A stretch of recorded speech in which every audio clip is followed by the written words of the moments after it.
সেই স্বৈর রাজনীতি থেকে এখন কোন মানুষ মুক্তি পায় নাই। এজন্য মুক্তির একমাত্র অবলম্বন ইনসানিয়ত বিপ্লব। আল্লামা ইমাম হায়াত যে দিশা, যে দর্শন দান করেছেন, সেটার উৎস হচ্ছে আমাদের মদিনার সনদ।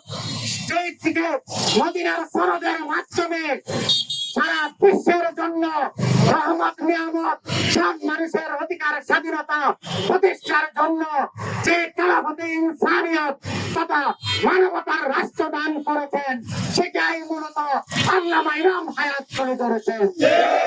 আজকে আপনারা দেখেন বিরোধীর দান সেই খেলাফতে ইনসানিয়ত সারা পৃথিবী ব্যাপী 30 বছর পর্যন্ত স্থায়ী ছিল।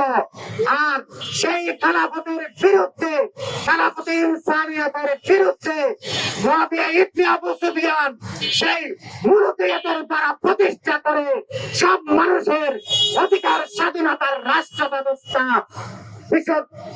অধিকার স্বাধীনতার রাষ্ট্র ব্যবস্থা ধ্বংস করে উৎখাত করে আবার রাষ্ট্র ব্যবস্থা প্রতিষ্ঠার মাধ্যমে আমাদের আমাদের সম্মানিত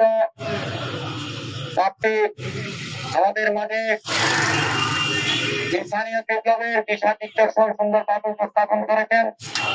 আমরা যদি মানবিক মানুষ হই, আমাদের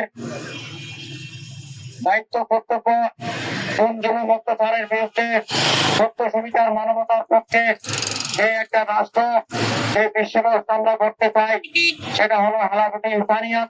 সেই খেলাফতে ইনসানিয়তের মাধ্যমে আমরা সব মানুষের অধিকারের স্বাধীনতার রাষ্ট্র, সব মানুষের প্রতিনিধিত্বশীল রাষ্ট্র, সকল ধর্মের সহিংস সার্বজনীন মানবিক রাষ্ট্র ব্যবস্থা প্রতিষ্ঠার লক্ষ্যে আপেল মার্কায় ভোট দিয়ে আপেল মার্কার প্রার্থীকে জয়যুক্ত করে ইনসানিয়তের রাষ্ট্র, মানবতার রাষ্ট্রকে মানবতার বিশ্ব করার জন্য আহ্বান রেখে